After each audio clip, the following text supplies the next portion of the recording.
You have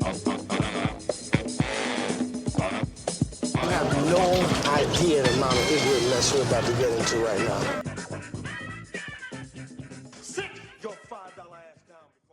Hello and welcome to a brand new episode of Black on Black Cinema. I'm your host, Jay. I'm here with my co-host, Micah. Hey. And Terrence. What's up?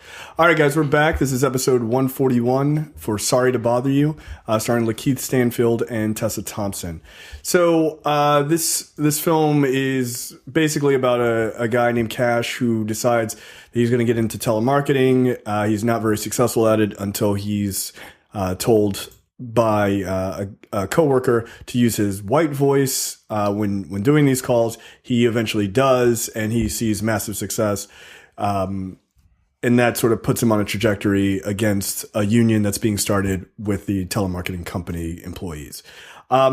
Micah, you saw this movie ahead of time before the two of us saw it. Yeah. So I'm interested. We had a no talk rule, so nobody knows their thoughts on this movie until right now. So what are your thoughts on this movie? Well, if you remember, I reviewed it on the Neuropocalypse, and I enjoyed it. It's ridiculous, but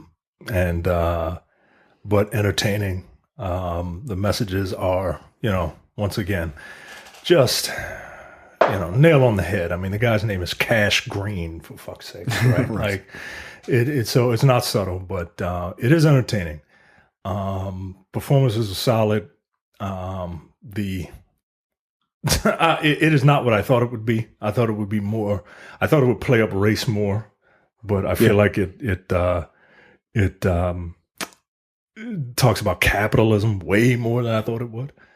And the ending is fucking ridiculous and off the wall, and I like it. And I'm prepared to be on an island, but I enjoyed it. Okay. I enjoyed the movie. All right, Terrence, your thoughts? You ever watch a movie with the screw face the entire hour and 50 minutes that it plays? Have you ever done that? Yes. Yeah, that was me. Yo, this shit was dumb, Like, I understood. Actually, no, I don't understand what it was trying to say. I don't at all. Basically, Like capitalism is bad. Yeah, okay. down with capitalism. Yeah, I mean, it's an fine. extreme That's workers' whatever. rights film. And it's the same nigga that. What was he arguing about? What movie was he talking about before? Boots Black. Boots Riley. Boots What Riley was he talking about about? Black Klansman. Yeah. Hey, nigga, shut up. Yo, this movie. No. I don't. No.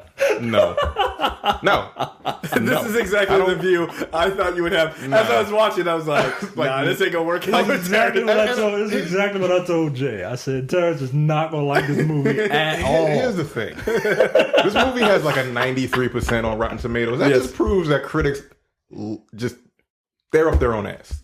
I agree with that. This is fucking bullshit. Like, I did not like this movie. I was like it started, I'm like, okay, that's cool. They put the white voice on, and I'm like, okay, it's dubbed over. What is it? I think it's like... It's David Cross. It's David Cross, and who was the... Patton Oswalt? Patton Oswalt was is Omari Hardwick's character. Yeah. That just threw me off because it was just stupid. The dubbing was bad. not good. I think it was it had to have purposely have been done like that. I don't... Yeah, the dubbing was I terrible. thought what they should have done is just have the black characters speaking normally, because it felt like they were listening to the dub and trying to keep up with it, which was weird. Like, I didn't understand that. No, and then like the part when it just went off the fucking rails, I'm like, yo, fuck this movie, dude. Like, I've been pissed had I went and see this movie. I wanted to see it. I remember you were pretty excited about it. This fucking movie. Stupid. People compare this to Get Out. That's No, shut not. the fuck up. Don't do that. No. That's not a No. proper comparison. This is its own. This is its own. Weird It's an absurd thing. dark comedy. Like, Right. It's not even funny. yeah, I mean, dark comedies are like- rarely always actually. No, funny. sometimes I can laugh at a dark comedy. I was just like, The Cable Guy is hilarious. I love the Cable Guy. Yeah. That's That's one a of my very favorite underrated movies. dark That's just comedy. hilarious. Yeah, it's an underrated. But this dark ain't. comedy. This is no Cable Guy. No, this is no Cable Guy. Nah, yo, I don't like this movie at all. Man. What about the messaging? The don't like message this of cat. Cassius Green. I'm like, shut up. And then that scene with the art, the art exposition or the art. Yeah. No. Don't watch this fucking dumbass movie. Like I don't like it. Like I'm mad because I was really hoping I would. Nah, I knew this was gonna happen. I knew it. Like no, like that's funny. Yeah, you were not the wild card in this scenario at all. I was like, I'm watching this. I was like, no, absolutely not. I would be shocked if you were down for this. I'd be shocked. And look, to be fair, like most people that I know have your opinion. They have your opinion. Yeah, absolutely. They're like, what the fuck is this shit? Yeah, there was a whole thread in our fan group, blackonblackcinema.com/fans. They were like, what the fuck is this? Yeah. Yeah, there was a couple people. Yeah, absolutely. Yeah, it's no. I don't. It's stupid. Yeah, like it's fucking dumb. It's absurd. I mean, it is. Like, it's just dumb to be dumb. Like I understood the message, but I'm just like, fuck, no, sorry. Is it the absurdist? I'm sorry, I watched this movie. That's funny. Is it the absurdist aspect that really bothers you? Because I could see that being a thing. Because that doesn't seem like your style of filmmaking. Obviously, apparently not. Like it just bugged me. Like the entirety of the movie just bothered me. Was there anything specific that you can point out that it was just like? You know what this reminded me of? Remember when we were going to do Fear of a Black Hat? Yeah. Yes. I didn't watch that. Oh. I didn't. No, I've because never seen it. Yeah, because you two said like, no, we ain't doing this. Yeah. So I was like, all right, well, I that was ain't doing it. I ain't watching that. it. Oof, Like, that I don't does, like it this, does not work in the modern time. Like It just doesn't. it must be the style. I just don't like it. Okay. I just do not like it. Like it, and that's what when I was watching. I'm thinking back to that. I'm like, we didn't do that movie because, like, that's dated. This is not necessarily like dated per se, but it's just dumb. Like I don't. It feels like an artsy artist is up his own ass. Like This whole movie was her fucking art expo. To me, just what the fuck? Yeah. What is this? That's basically what it was, and I did not like it at all. Yeah. Oh, Dr. Seuss ass shit, man. That's fucking dumb. I was not pleased, Daryl. I was very upset. Last week, I had a rant. Terrence is going to have a rant this week. Yeah, share and share alike. Excellent. So my thoughts on this movie, I think I'm the wild card here, right? Because these movies I tend to kind of like. I like really artsy films, so you never know. Which way am I going to go on this? It was fine. That's literally my answer. It took me two attempts to watch it because it did not keep my interest as much as I thought it would, to be honest. I like the idea of talking about capitalism. I thought it was very much like, so I don't agree with both extremes of the reviews of this movie. This is so radical and amazing. We've never seen anything like that. That's not true. There are things that are lifted almost whole cloth out of Idiocracy. Yeah. All the game show stuff is lifted just whole cloth. I mean, it really is. Yeah, and that shit. Okay. Right. So, like, those parts, I didn't agree with that. Like, it's so radical and different. Like, it's absurdist, and it's supposed to be absurd. So, yeah, on its face, those things are different. But the messaging in and of itself is not different. Like it. Yeah, the messaging is not different. The style is not different. It's an absurdist Right. It didn't break any new ground. The only difference is it's a majority black cast, and even then, it's not necessarily a majority. It's like majority people of color. People of color are the stars of the right. movie. That's the only difference. But like comparing it to me, you don't do this movie any justice by comparing it to Get Out. Comparing it to Get Out is offensive. That is right, because it makes it look far worse. Get the fuck out. Like no. Because that movie is so well crafted in every aspect, where this movie felt like they really were just trying to rush to the absurdist part at the end. Like that's what it felt like to me. They were just like, we just want to bring out the crazy. Like, and I don't want to spoil that as we go through. We'll get there. But I'll spoil that shit. So I thought it was, I just thought it was, I know it's supposed to be absurd, but like, I don't know. I wasn't blown away by it. Like, I really wasn't, one way or the other. I didn't think it was horrible. I thought the absurdist ending was it felt like, okay, so my wife is an artist. I did my master's degree at art school and stuff like that. I've seen some pretty absurd projects. This feels like a first year, maybe sophomore year art student project to me. Like with more money behind it. That's what it feels like to me. Scatterbrain, they have something in their head and they have to get it out and put it on film. I mean, the thing is, this nigga's like 45 years old. Right. Like, Boots Riley has a point, and What? he's making, it's just a point about capitalism. I get that, right? It's an extreme view of capitalism, and I understand that. And a lot of it I even agree with. However, he's trying to do so many things at once that it just comes off as scatterbrain, right? Like, he's trying to make reference to slavery, and by having a black lead and by having like the physical traits of these other characters that show up later on and things like that. I get all of that, but then at the same time, it's like you're dealing with labor unions and then, sort of cubicle culture, and like there's all these things, and like I don't know, there's too much going on, and he doesn't nail enough things at the same time to like, okay, at the culmination it all worked. So again, it was fine. Like, if you are into sort of absurdist dark comedies and you're willing to go pretty extreme to get a message out, then I'd say check it out. But if you're not into absurdist at all, this is not the movie for you. Like, it really isn't the movie for you. But to me, the first half of the movie is far more interesting than the second half. Yeah. I thought. And I don't think you had to go an absurdist route to get the message. I think if you hadn't had that in it, the movie would probably, to me, would be more successful. But there's another part to this that I can't help but be affected by, which is Boots Riley's comments about Black Klansmen. Your movie isn't even close to the quality of Black Klansman. Yeah, it's not. And I'm not talking about messaging. I mean just quality.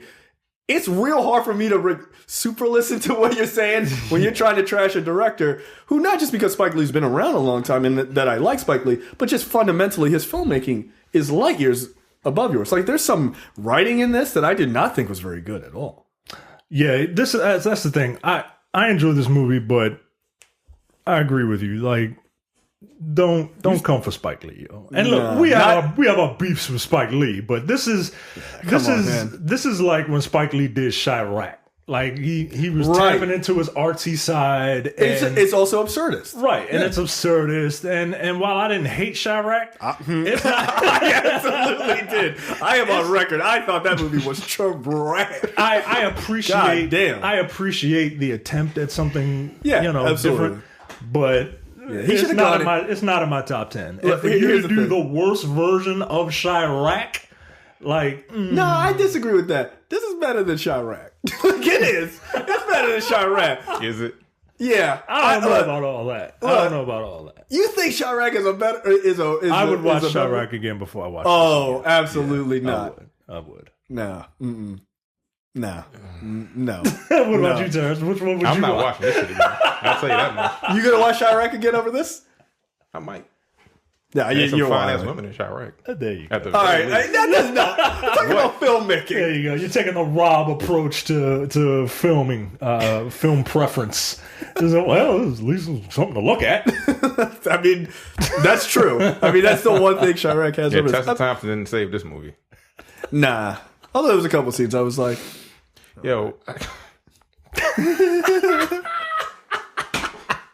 So what's your score? Is your score just a no? I don't even want to score it. Would you recommend this movie? Like, Yeah, nobody would you was recommend necessary. anybody? No. I Just want to get you on record. I need that. Like, the only person I would probably recommend this to would probably be my brother, because he likes this stupid ass shit. But and he just likes just weird shit. Like, this was just weird for the sake of being weird, you know. And I don't like that. I agree with that. There's a moment like that shit. I'm like, yo, come on, man. Like, this was just. There was no reason for that. Like, this just wasn't. It didn't add anything to the movie. All right. I thought it took away, actually. Yeah, it was like, what? When I was like, yo, what the fuck is, like, we'll get to it. But when they got to that part, I'm like, yo, I'm about to cut this shit off. Because this shit is fucking dumb.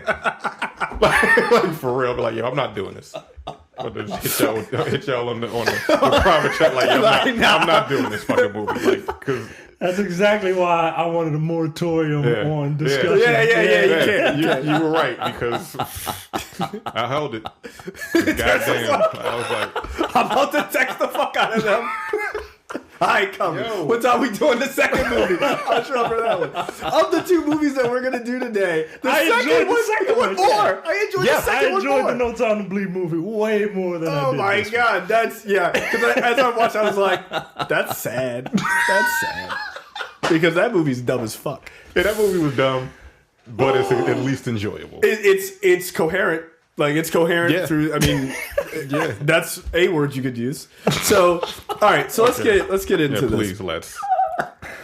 Oh man. Yeah. Don't come for Spike Lee, dude. Don't do that. Yeah, no, I will say this. I will say this. The things I did really like about the movie. I liked the music. I thought the music was good. A lot of that is contributed to his band, Boots Riley's band. I don't even remember the music. There was music. Yeah. I liked the music, and I particularly paid attention to that because I knew he was involved. I like the music. I am not... I would look forward to seeing another Boots Riley movie just to see, like, outside of Absurdist, I'd like to see what else he can do, right? Because I think the guy has a level of talent. I'm just not sure because of the absurdist nature of this movie. It's hard to know if, like... Yeah. Because if you took the first half of the movie... That's fine. That worked. Not great, but I thought it worked. Yeah. But that second half just really, I thought, kind of tore the movie down. Where's the line for you when he goes to meet Army Hammer? Is that the line? When he becomes a power caller, immediately my interest slid. Immediately began to slide. The first time I watched it, I fell asleep almost immediately. I'm not gonna lie. Almost immediately after he became a power caller. Yeah, he did. When they were like, "This is what the power callers do," and I was like, "Oh, okay." I was all for it, and I still am. You know, I think it's okay. I would not recommend this to just anybody. No, absolutely. I would not recommend this to anybody. Like I have to know what you like in order for me to recommend this movie. Yeah, I agree. But when they got to Army Hammer. I mean, that's pretty much the line, right? Where 100%. Yeah, that's when we're stepping into the surrealist, oil painting of whatever the fuck this shit is, right? And then I'm just like, all right, well, since this isn't a hallucination, fuck it. Let's just enjoy the rest of this. Let's just try to enjoy the rest. Yeah, enjoy the ride. Yeah. But I feel like the film had a lot to say, even when he was a power caller. Going through all the, because being a scab and all that, right? Because, you want to do the right thing, but you also got to eat. Right. And then... You're right. You're right. The line is definitely where Army Hammer is. That's true. Yeah, once you meet Army Hammer, then it's just like, all right, yo. All right. No, you're absolutely right. Yeah, it gets a little crazy. I feel like a really interesting movie was there, and then they just kind of... It just kind of punted they goofed the ending. Yeah, absolutely. Well, what would your scores be? I gave mine. I don't know if I could get... I don't like setting numerical. Like, I usually go... I'm trying to do this thing where I just recommend it or don't recommend it, right? Because it's hard for me to quantify art. I do not recommend this movie to the average moviegoer. Like, you got to be in the right frame of mind. You gotta be into screwball comedy. Is it because I don't smoke? No, it's not because you don't smoke. No, it's because you don't suffer foolishness.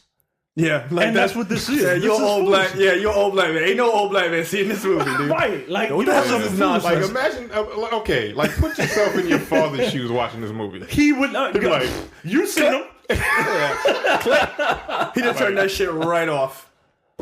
No. Nah.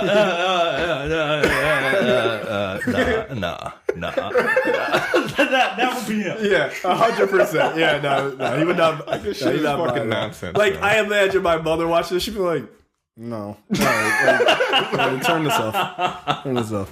Yeah, you don't suffer foolishness, and that's what this shit is. It's the nature of this type of movie. That's why you wouldn't like Idiocracy. That's why you don't like what's another absurdist comedy? I know there's one. I mean, Idiocracy is a perfect example. I don't think I've ever seen that. Don't. Yeah, I feel like the beginning you'd probably be like, okay, and then you'd be like, no, this seems really stupid. because it's absurd. As soon as Dax Shepard comes on, you're gonna be like, no, Brondo. What the fuck is this shit? What the fuck is Brondo? Right? Yeah. No, I don't. Yeah, that's not. I don't think absurdist movies are the ones for you. But in some ways, absurdist stuff works for me, and in other ways, you better have a clear fucking message, and you better be nailing it. Like Idiocracy has a clear message, and it really nails it, I think. But this did not. It had a clear message, but I don't think it nailed it. Is this better than Idiocracy? No. Yeah, I don't think so. No, get out of here. No.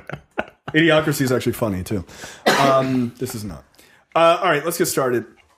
Oh, by the way, my score is, if I have to give a numerical score, it's a 3. It's a 3 out of 5. Again, it's somewhere in the middle.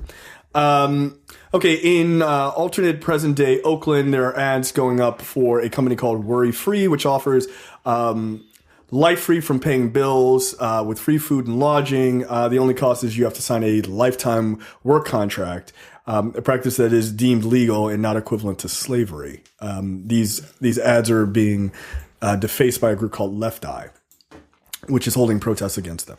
So then we meet our title character, Cash, who, again, his name is Cassius Greene, a.k.a. Cash Greene.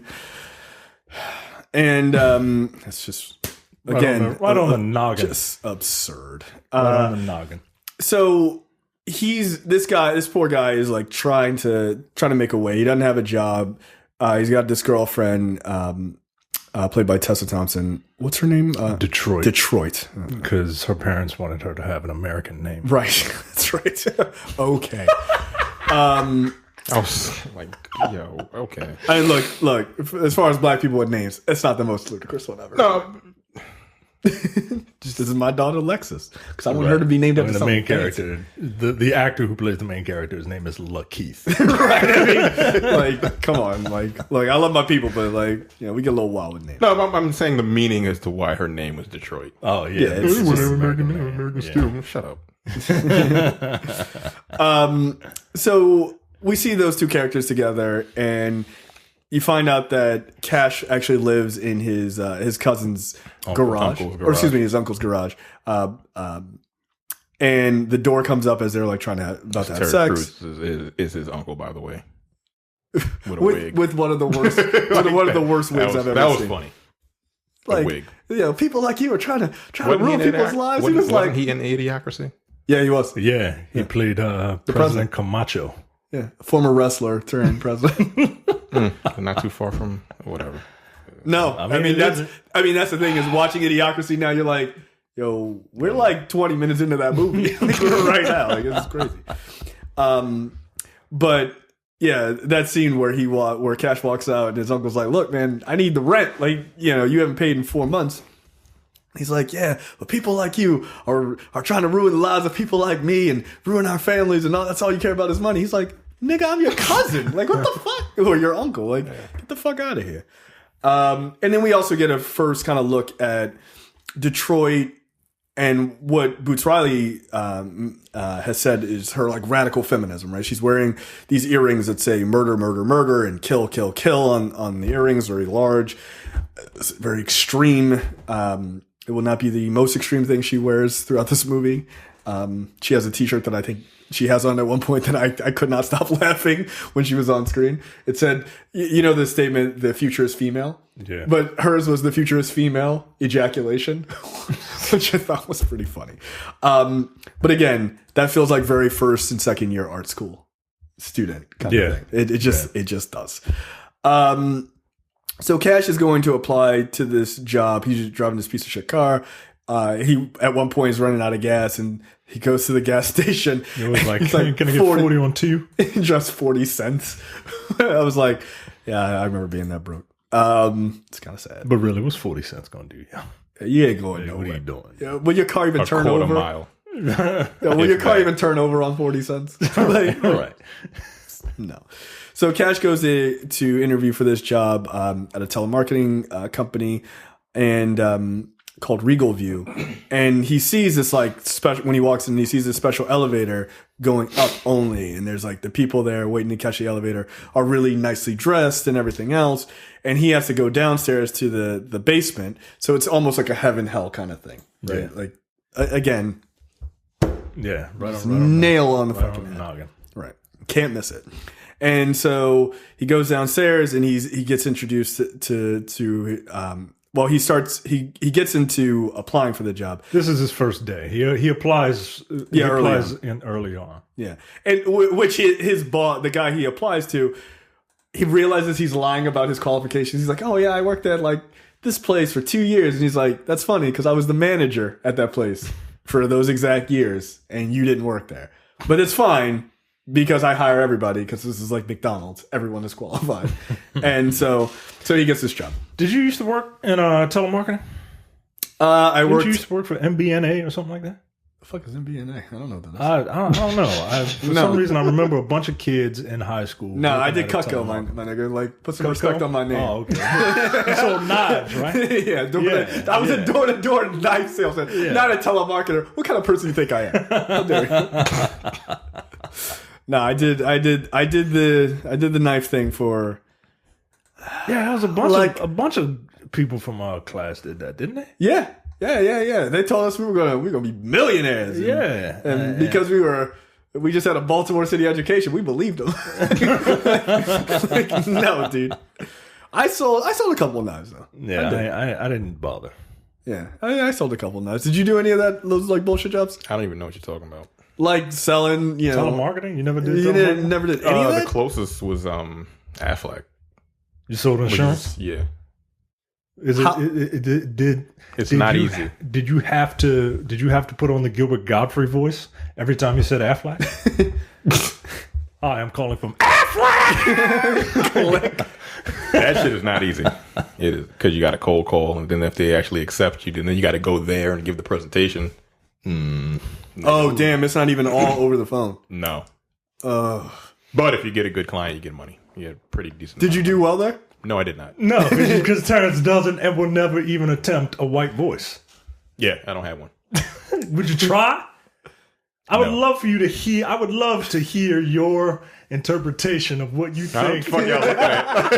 Of what you think a white person sounds like. I don't have one. I mean, you don't want to try. This is your opportunity to make fun of white people for how they sound. I can't do that.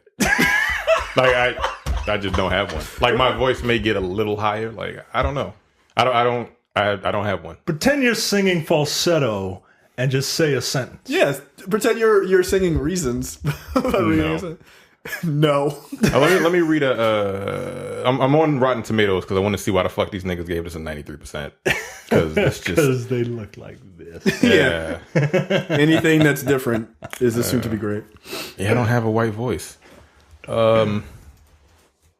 Yeah, my reading voice is probably the closest. Like when I read an article, that's probably the closest you'll ever hear me get to a white voice. So no white voice then, because that's just you reading fast. Yeah, that's you speaking quicker.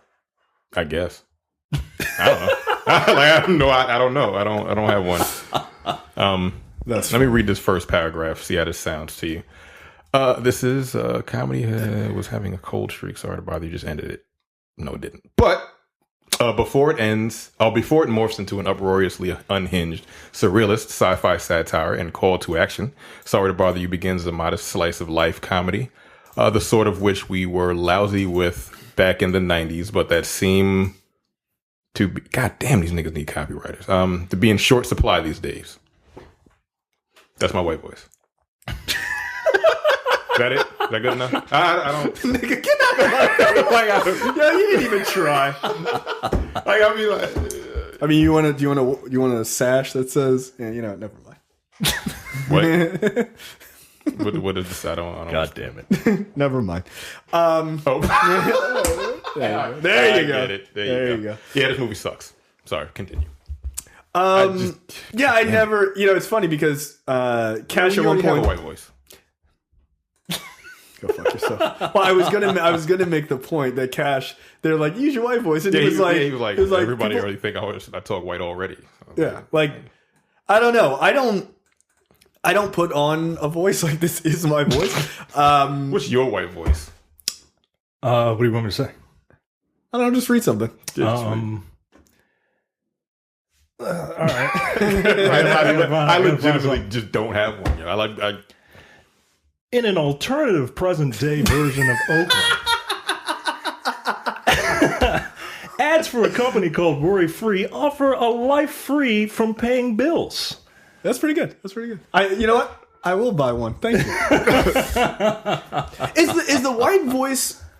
Is the white voice? It's a thing. Well, it's a thing. It absolutely. White people put on the white voice, by the way, like to sound more like. And look, they do when you do it's essentially voice acting, right? Like I've done a little bit of voice acting, and you got to emote with your face and shit, and you got to do the shit that white people do, like that brand face. That it's perfect. Well, you gotta shrink your lips up. My lips are too big for that. Well, you know, like they just thought. I got white piece chicken lips, so, you know, it's kind of easy to do. It is really like I can affect a white voice. It's not particularly all that difficult, but by the way, white voice does not mean speaking proper English. No, that is not what it means. That is, I get tired of people when they say, I'm going to put on my white voice because I'm going to pronounce every letter of the word just like this. Like, nah, that's not that. And Danny Glover even mentions it. He's like, nah, that's not. You know, that's Will Smith white. Like that, don't, you know, right? That's not. That's just speaking proper and enunciating. Right. So so he gets this job. He's not very good at it. Did you like that? Okay, so there is a part of this that is absurd that I thought actually worked, which is when he was calling people. Yeah, I thought that was kind of cool. That man. was fine. Like where he like pops into their living room, drops into their living room. That was fine. Like the couple having sex, and he's just like, oh, "Hey." Like, oh. First of all, that sex is not that good if you're picking up the phone. No, I'm not picking up the phone during sex. Hello? Like, no. Out of here. Oh, we have voicemail for a reason. Like, right. I need this. I need to pick up this call. No, you don't. I'll give him credit for that. I like that. And that was the most absurdist thing they showed in the trailer. I was like, oh, okay, that's a clever idea. And then it just spiraled out of control. Yeah, tumbled down the hill. So he's talking to his coworker Langston, played by Danny Glover, who got clearly new teeth because he doesn't have his lisp anymore, which is nice. And he's like, yeah, you have to affect this white voice. A voice that's more carefree and that you don't have any worries in the world, right? That's where the voice comes from, not from just enunciating, which I thought was a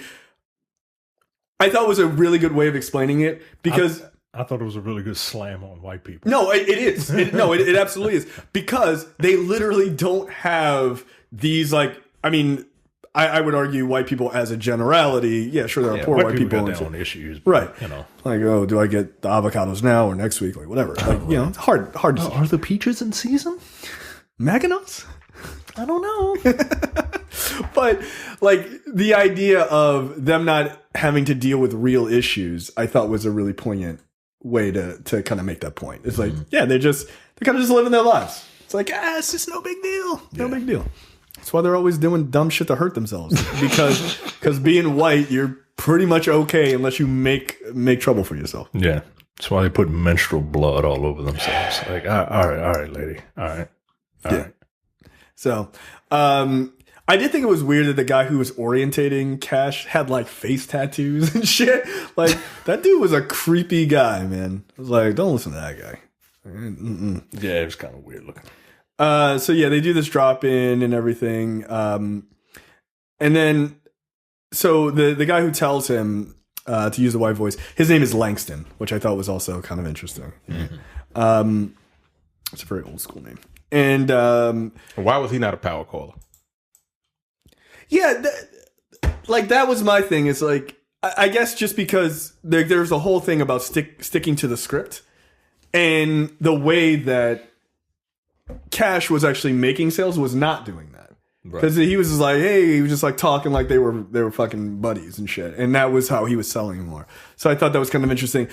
And I don't know if that's speaking on the idea of staying in line. You can't really exceed unless you kind of jump out of that, right? Yeah. Which is what he did to succeed. Obviously, it didn't work out ultimately for him. Cash then meets a guy named Squeeze, played by that dude from The Walking Dead who got his head bashed in. And he talks to Cash about like, hey, they should start a union and with all the workers. And I guess Squeeze is supposed to be representative of just the general labor movement and just the far left of like, hey, we need to just worker organization. Yeah, because this isn't the first organization that he's been in where he's tried to start a labor union. Right. So he's collective bargaining personified, I suppose. Yeah. Right. Which is fine. I think he's a perfectly fine character. Like squeeze as much as they can out of a corporation by forming these unions and shit like that. See, like this shit ain't, again, like it's not hammer nail, right? Know, like it's not subtle at all, right? So then we start to see these riots on television. Of people fighting back against Worry Free, and then they interview the CEO of Worry Free named Steve Lift, played by Armie Hammer. Now it's funny because Boots Riley said that he chose Armie Hammer because he has a real likable way about him, like he just does, and that seems to be largely true from interviews I've seen with him. But they were like, yeah, he's like really likable. And that works for like modern CEOs. Like, I'm not your boss, man. I'm your friend. Like, it's cool. I'm like, I'm down with you. And it's like, no, you're not. Right, exactly. So then there's also these television shows, again, lifted almost whole cloth out of Idiocracy. I just got my ass kicked, where people just go on television to just get beaten up for money. Yeah. It's, and I think that probably goes with the like reality television.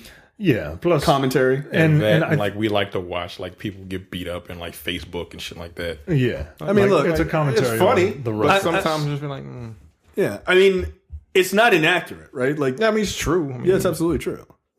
We live in a really fucked up kind of society, to be honest with you. But I mean, and also like people doing anything for fame, which is a real problem, I think, especially in American society. I can't speak for other societies. I mean, I would assume it's worldwide just because the internet's worldwide. Yeah. But this idea of just doing, I mean, every week on the Nerdpocalypse, we talk about stories of people just doing things, whether they're not necessarily ones to get famous, but there are a lot of those stories where it's like, man tries to do this, to get people to watch. Yeah, it's people just want attention for some strange reason. What do you think that comes from?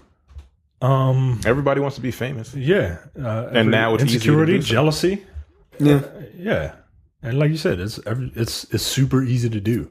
You don't even have to put your. You don't need talent, right? I think that's the point. I think that's the point, is that you don't need talent, which is the point of these shows, right? Right. You don't have to be talented to just go on to get your face kicked in. Yeah. Like, oh, I'm famous now. I never understood that. Like, I see people. I hate to bring it back to this, but I think I'd be remiss if I didn't.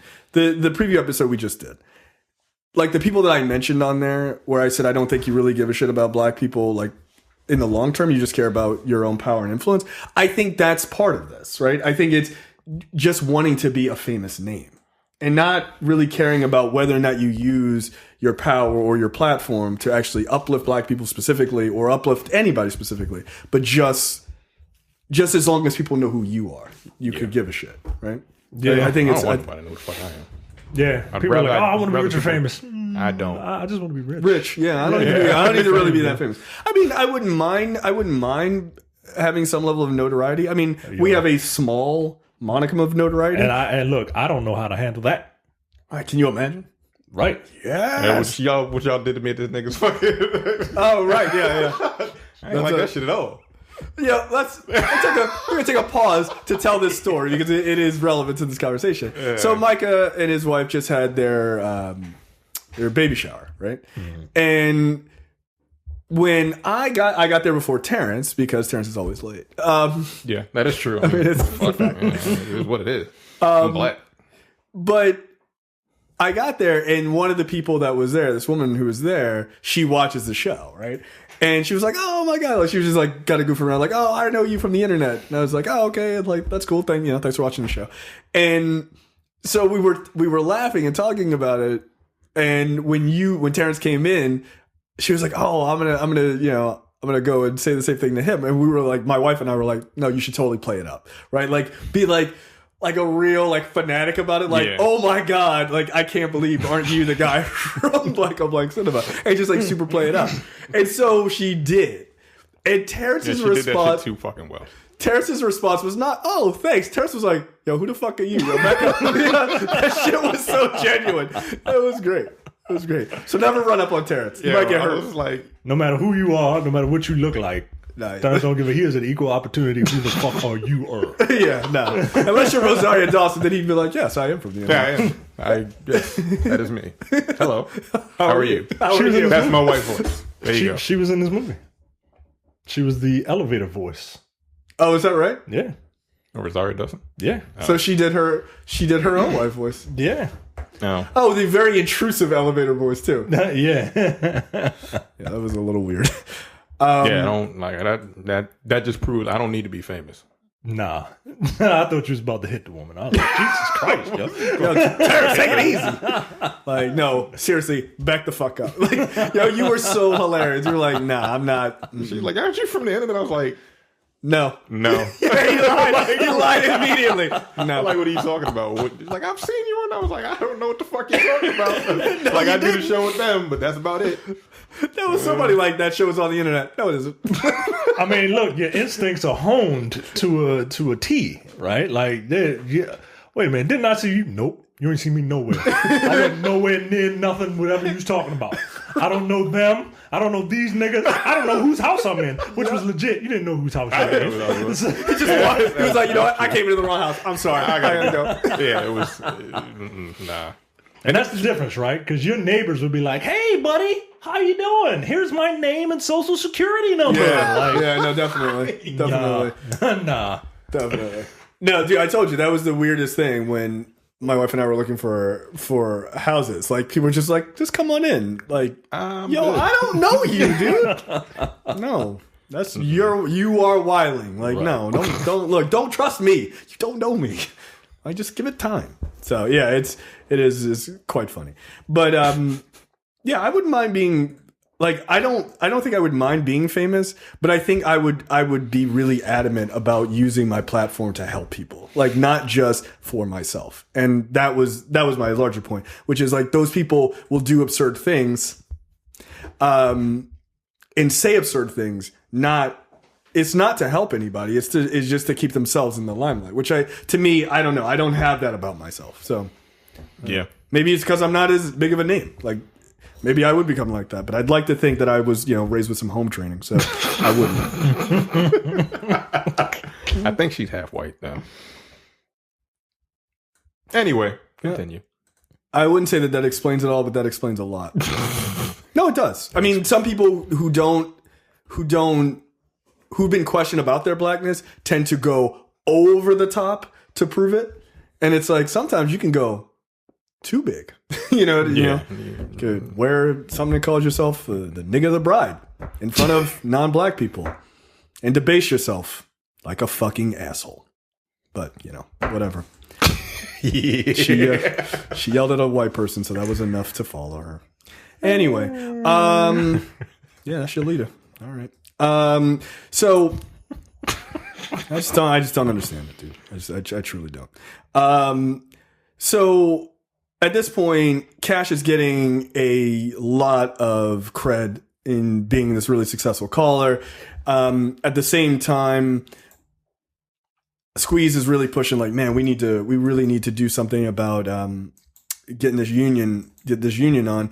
And like Squeeze is also sitting at the bar with Cash talking to him like, look, can you believe this fucking crazy show? People getting beaten up. This shit doesn't make any sense. Again, it's basically like normal people commenting on that, right? I mean, this is all normal controversy. And so they decide that they're going to start doing they're going to pick a day. They picked a day that they're going to do this phones down thing. They're going to strike. They're going to do a strike, right? Thank you. And so they do the strike, or they're about to do the strike, but right before that, Cash gets pulled into the office. He gets pulled into his boss's office. They do the strike after that. Yeah, they do they do the whole phones down thing. And I did. I told you, like, my interest. It took me 2 times to watch this movie. Like, it did. So they do the phones down thing. Squeeze says, "Look, they're going to try to intimidate you. They're going to try to, threaten you with your job and all that. So you just got to be prepared. 1 for all for 1 and 3 for 5. 3 for 5. So they do the phones down thing. they start calling people in, and they call Cassius in, and they're like, well, we got something to tell you. And then Cassius is like, fuck you, fuck you, fuck you, fuck you. You gonna fire me? Fuck you, yo. And he's like, no, we're not gonna fire you. We're gonna promote you. You're a power caller now. You made it. You made it. You did it. You worked hard, and now you get to ascend. Would you take that? Would you take that job?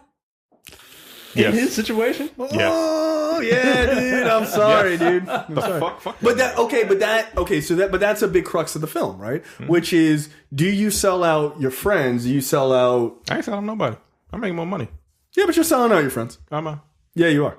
Because you said that you were going to stand with them during the strike. Yeah, that was before they gave me the offer. See what kind of nigga he is? Terrence is like, that's my 15% white. Come on, fuck you. There it is. I don't know what to tell you. There it is. Hey, They're look, gonna promote you to power call. I'm like, bet. Terrence, come with us. Nah, I'm mad busy, though. I gotta work. I mean, the way this champagne is set up. And look, I'm not necessarily mad at it either. Like, I wouldn't sell out my friends, but my coworkers. Oh, in a New York, York. It just so happens that one of my friends happens to be a coworker as well. Now, look, I'm sorry, yo. I would have to take that job. I would have to take it. I'm not sorry. I wouldn't keep that job, given Like once I figured out what the fuck was going on. No, I mean even before that. Like I'll tell you when I would quit it. But yeah, I would take it. And because I gotta provide, yo. Now taking it means you lose your best friend, you lose your girl, you lose your. Shame my wife. I don't see no ring on that finger. I mean, you love her though. Look. Like I could probably look with all. I figure with all this new money I got, I get a new girlfriend. Here's the thing: he didn't lose it when he got a job. Nah, he was good. He was good for a minute. Little bit. Yeah, for a minute. And then he couldn't stop using his white voice. See, that's what happens, Terrence. That's why Terrence refuses to use one. Yeah, once you start, you can't stop. Like Pringles. Yeah, exactly. But look, I think the idea of would you take the job, right? That's a very simplistic question. But at the same time, yeah, I probably would. Actually, let me rephrase that. I definitely would. Yeah, if I'm in his situation, I'm taking that job. I'm living in my uncle's garage. Yeah, nah, I'm taking that job. Nah, I gotta go. Like I gotta go, man. I'm taking that job. Yeah, I gotta get that money. So Miss Debauchery takes him up to the power caller level, and it's really funny because she's definitely horned up. Yeah, she's like, he got money now. Fucking white women. I mean, but I think that's the point. That's very much was deliberate. Yeah, absolutely. Okay, there is something that you mentioned earlier that I think is a point that we should jump back to. The fact that the race issue was used to kind of sell this movie, and it's not really the crux of this movie, right? Because I was disappointed in that. Do you put that blame on Boots Riley? Absolutely, I do. He wrote the fucking movie. Yeah. No, I know, but he doesn't necessarily cut the trailers, right? Yeah, they always do get like a third party to cut the trailers. But I honestly don't know this, so I can't slam the guy too hard about it. But I don't know if you get final say in that, because I would imagine that's under the marketing side and everything else. Yeah, I don't know if you get, but I was disappointed that this didn't play up the whole race angle more. Right, because what it tells me, and again, I'm not gonna hold too much on Boots Riley on that because I honestly don't know. But what that tells me is that the film company, at a minimum, thought that selling based on the race issue would work better than selling it based on workers' rights issues, which is fascinating because workers' rights issues affect everyone. I mean, which is weird because Forrest Whitaker is a producer. Like his production company produced it. I think it's a significant production. Right. Anna Perino or whatever it is. One of those two is his. Wait, he doesn't own Anna Perino, does he? it's either Anna Perina or a significant production. Oh, yeah, my guess might be is a significant. significant production because Anna Perina's been around a long fucking time. Okay. That's a pretty big. Now, if production. you after watching this movie and then rewatch, so like if after watching the movie and then rewatching the trailer, does the trailer really actually play the race card? Oh, well, like I mean, the white voice thing is but that the was big, like the biggest thing that was in the trailer that would make you suggest that this was more about race than anything else. But if like rewatching the trailer after watching the movie, I don't think I don't think race was a big thing aside from the white voice. Like if you go back and watch a trailer, that may have been like internally like this is just about some race shit, but like it really wasn't. Interesting. Like the trailer itself really didn't play the race part that much.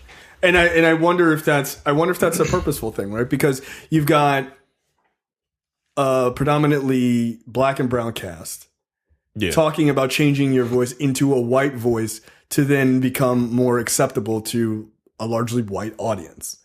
Like you can't help but have the inclination that it's about race. It's kind of like that's your first thought when you see the trailer. Like, oh shit, that's what I thought it was about. Yeah. I mean, and, you know, it's like, he's selling out to get this better job. But I thought it would be about him selling out, like fundamentally. Just in general, like black folks, or just Yeah, like I mean, I know you don't, Terrence, but I can't speak for you, Jay. But that was the thing that brought me to the dance, right? Because absolutely, that's exactly why I wanted to see it. I wrestled with that, you know.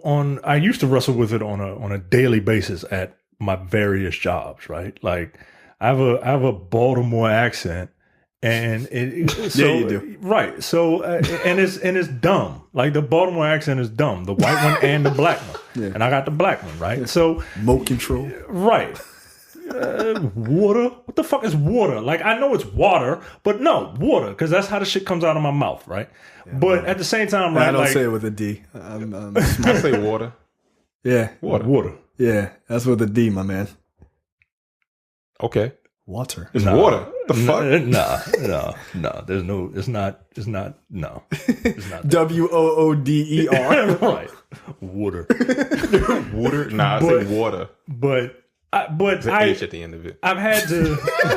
let it slide off easily. I've had to put on a mask. I've had to affect voices. I've had to do shit like that to try and, or at least I feel like I've had to do that. Maybe I didn't have to, but there was something. The pressure. Yeah, that made me feel like I had to put on these fucking tap shoes and dance for these people. Yeah. And I've been doing this voice a lot. I can't stop. Just kidding. And I was interested in seeing what, and I'm assuming Boots Riley has that same affliction, right? Like he has a white voice, I'm assuming. I've never heard him speak. So I've never heard him I don't know what he speak, sounds but like. he's a socialist and he's like a black hippie. And like, so I'm just assuming, right? Yeah. And I was interested to see that movie. And I don't know. This is not what you got at all. This is not what I got, man. So do you affect a voice at work like every day? If I'm talking to like developers and stuff like that, I slip into it unconsciously. Yeah. I mean, you know, it happens.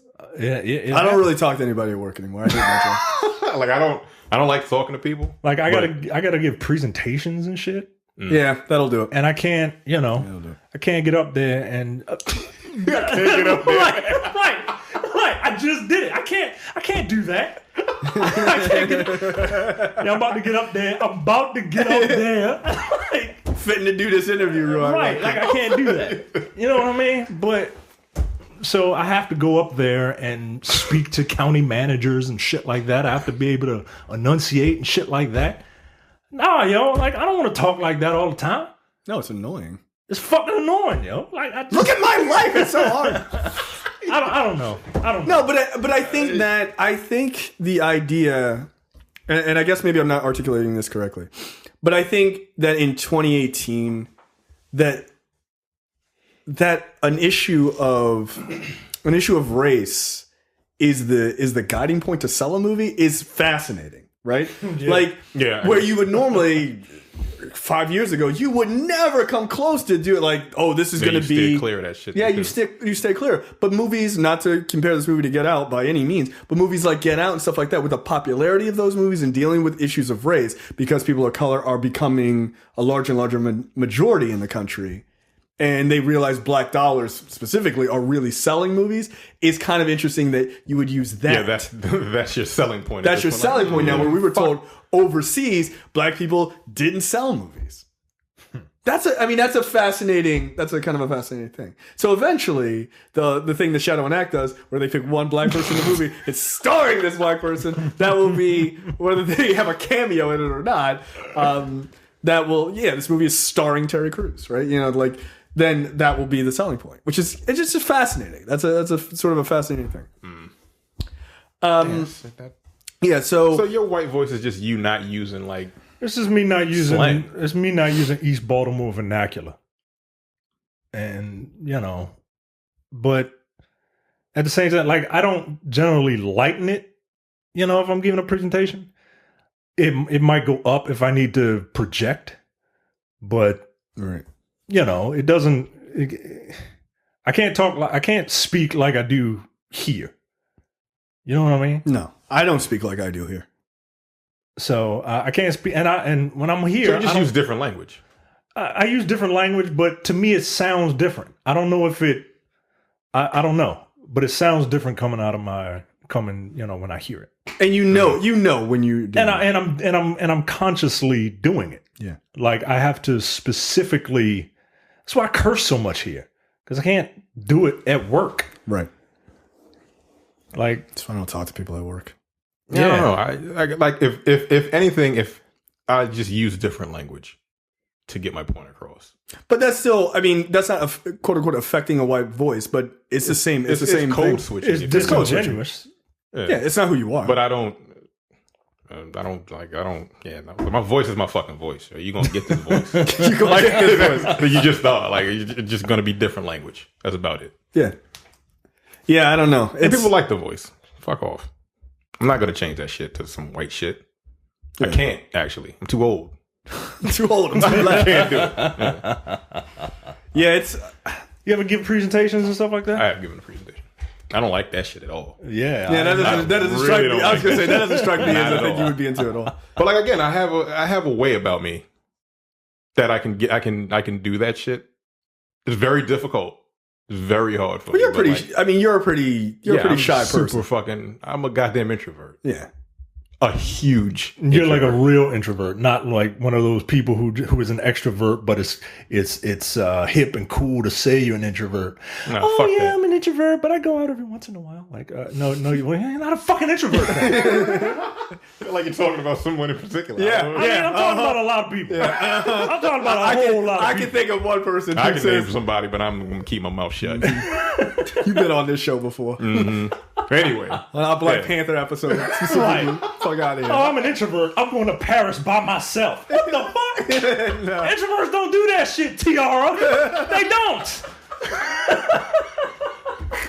Yeah, unless it's like Paris, Maryland. Get the fuck out of here. Not getting out of your car. Like, oh shit. You're not an introvert. You're just a quiet extrovert. That's okay. Yeah. You're lying. You're lying to yourself. You're not an introvert. You're a liar. That's what you are. No, I would never categorize myself as an introvert. That is that is not true at all. When I give presentations, absolutely. Again, it's just the language is different. Yeah. And I'm not very good at projecting. Like you can't. Yeah, you can't if you hear had me. to, I know, because if you had to project your voice, your voice would go up. It would. He's like, and nah. that would be your white voice. That's why he specifically doesn't want to do present. No, give me a mic. Okay, I'm gonna have one of the earpieces. You ain't gonna be able to hear me then. Like people in the back. Sorry. This is loud as it get. Come closer. Like, that's how they get you. You're not getting me. Speak a little louder. I feel like you can hear me just fine. You're fine. Like I could put it in the email. Like, I'm sorry. I can't hear you. Can you white it up? That's so funny. Gross. The white voice. It is sold many a product, destroyed many a life. Yikes. So eventually, Cash, after being sexually assaulted by the elevator, with Rosario Dawson asking him very, very personal questions. Yeah, it was like, did you masturbate today? I hope not, because we need you at your sharpest. Yeah, like one, I'll be at my sharpest. Don't tell me what to do. Yeah. I know what I'm doing. Yeah. I've been using this equipment my whole life. Get out of here. So then he finally makes it up onto the power caller's floor, where he is greeted by Mr. Blank, played by Amari Hardwick, who has Patton Oswalt's voice. What do you think was the point of them censoring his name? I think is his name Beatrice, like Beatrix Kiddo? Yeah. I have no idea.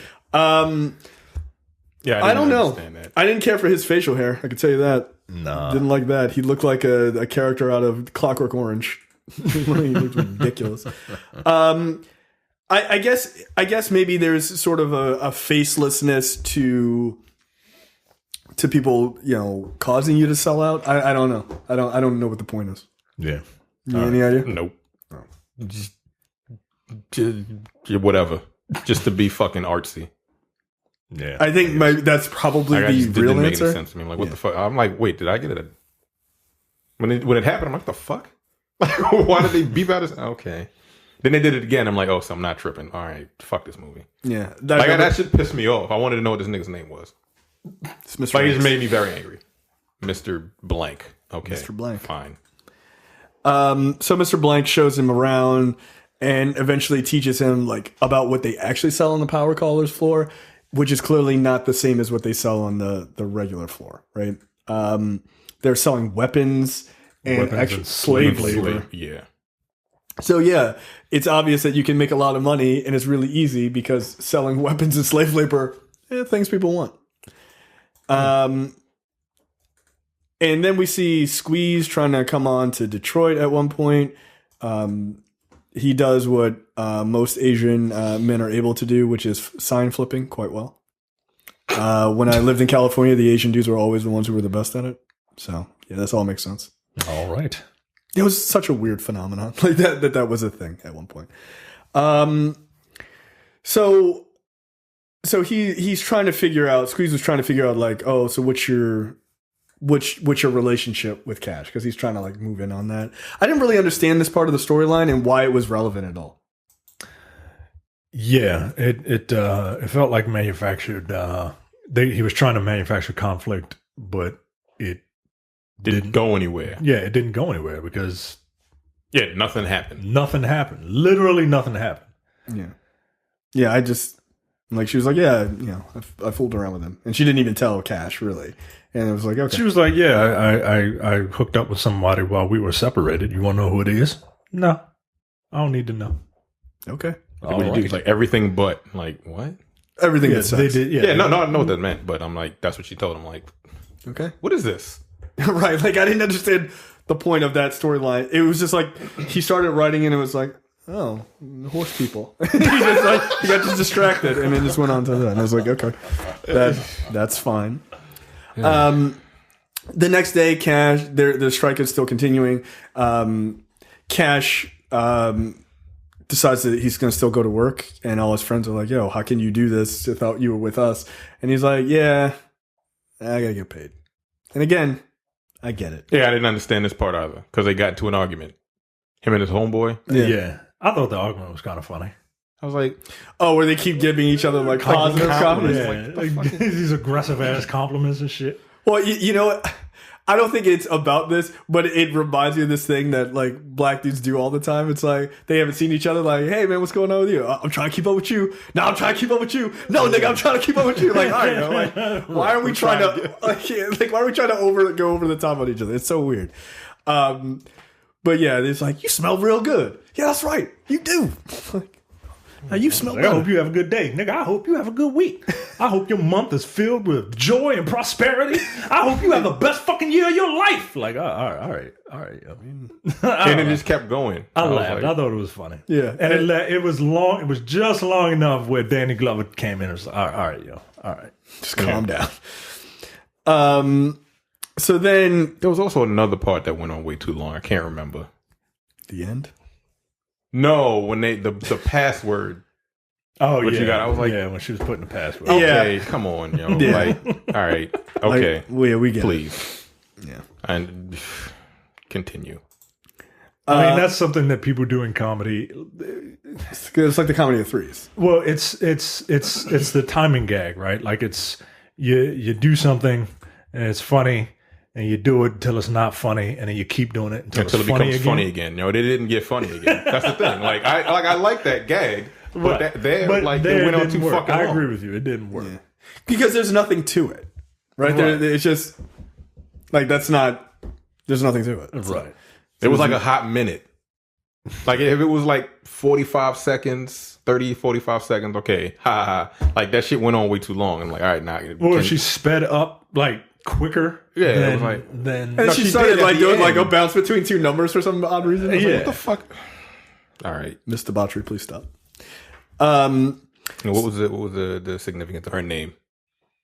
Was there? It had to have been some type of her name significance, is or just debauchery. yeah. So everybody's cheering Cash because he's making these big sales. He's made, I think, $10 million worth of sales in like his first day. Yeah. Because he It was sold, like one call. yeah, because he was like, yeah, One 'cause- of his first call was like 10 Yeah. million because he's talking to the Asian dude sitting on a toilet. yeah. Which again, the absurdity of him being in the place of the call is funny. Like that to me works. But outside of that, like it is the best part of the absurdity, and then it just goes off the rails. So Cash is now living in a nice place with Detroit. They've got all this money. They did a really cool way of That was showing dope. that transition. Yeah, that was dope. Like some of the visuals were cool. Yeah, no, I'll say it that. totally worked. Then he's watching television and he sees that the Regal View strikers are being joined by other telemarketer strikers outside of his building. So like shit's getting really big. There's also commercials there's a show of these worry-free employees. Yeah, like an MTV Cribs Yeah. style commercial for the It felt like, indentured servitude that they're in. It felt like what's the show? They put all the people in the fucking house together. Big Brother or something like that. No, on MTV. Not Real Rules. Real World. Yeah, like it felt like that, and it was just. I don't know. There was like, oh, we get 3 hots and a cod, and we get this food is the bomb. I was like, that food looked terrible, by the way. Like it did not look good at all. Yeah. So again, I guess that's playing to the whole reality TV thing. Detroit then tells him, like, look, if you break these picket lines and you go in and truly become a scab, then we can't be together.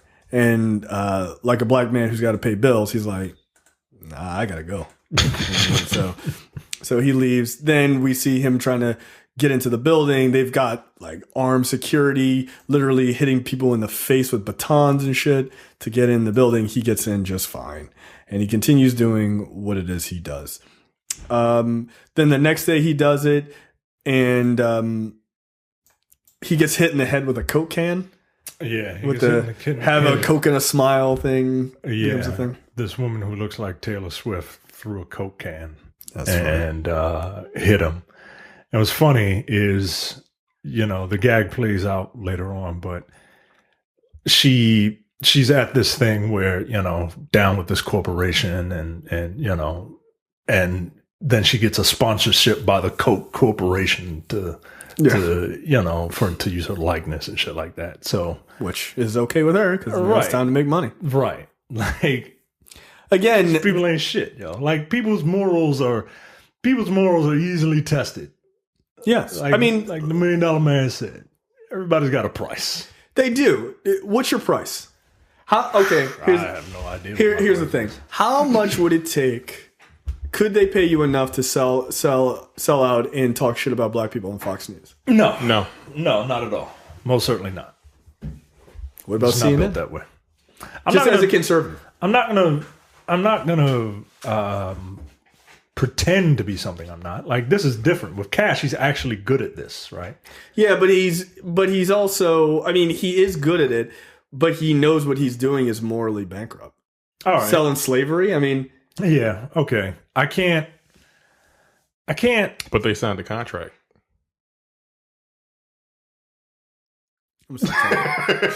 see, this is how Tara's going to justify selling all black people down the river. Well, I didn't tell you to sign a contract. I mean, they signed it. A lifetime contract. Again. I mean, is it our I ain't job? signing that shit. Is it our job to protect people who are foolish enough to do that? There was Society? there was plenty of white people in that I think motherfucker. so. I ain't seen no black people in that wellness, in that get well soon shit. Or was There that were dude? definitely some black folks I ain't in seen there. him. Yeah, there was. Matter of fact, when he a black talks- woman was in the MTV Cribs. Well, she signed a contract. I don't know, man. You can't. I think it is part of society's job to protect. Yeah, I people can't abandon who are stupid. Yeah, I can't abandon the dummies. You know. I want to. I want to. Trust me. Who's gonna do all the day laboring? Them.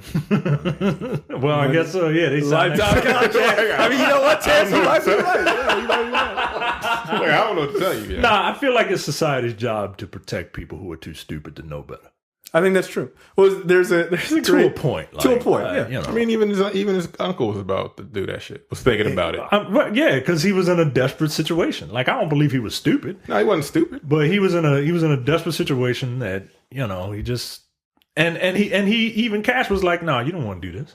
Yeah, I I know. was trying to protect his stupid ass uncle. Yeah. I mean, it goes back to our previous episode, which is on the purge, right? Or the first purge.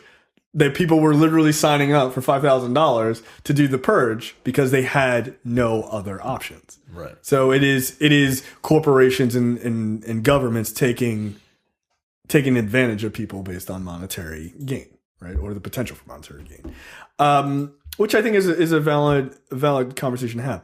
You know, it is really funny, like that idea of like we should protect people, but sometimes you just want to let the dumb people go. Yeah. I was listening to this comedian, and he was talking about how like the world is basically a train. Like the people in the front of the train running the train are like your scientists and you're like your smart people, and then you've got the people in the next car like all your like politicians and all these like fucking assholes, and then the whole rest of the train that's bigger than 50 times bigger than the front parts of the train are all the idiots. And meanwhile, the people in the front are like, yo, this train's moving slow, but we gotta keep going forward. But at the same time, if I pull this pin, you know how fast we would go if we just left all these motherfuckers behind? Yeah, so it makes sense that you'd want to help people, but you also would be like, life would be a lot easier if people weren't so stupid. Yeah. Sign up for dumb shit like this. So you were about to ask something. Well, you asked him, would you sell out for CNN? Yeah, like, or would you like what would it take for you to sell out? I can't sell out a whole race of people. I could sell out a person if I don't like that person. Yeah, I could do that. What shit. race are we talking about? Your own. I can't. Nah, you can't sell out anybody else's race. That's easy for everybody. I mean, I don't even know any of these stations. Stop it, go. No, but I wouldn't sell out these stations. no, they're cool. No, you know, fine. you know who he was. Oh, I know. This is That's a all stupid that- question. Self-hating nigga. Time to go. All the white people are over there. I mean, Again, Terrence pulling that pin. Like, yeah, look how fast we can go. I feel like life would be a lot better. Nah, because then you just have a bunch of dumb niggas doing dumb shit. Yeah, you would. You would. Food be better. Yeah. Just overall, the level of spice would rise. Like we got all these other. Okay, fine, whatever.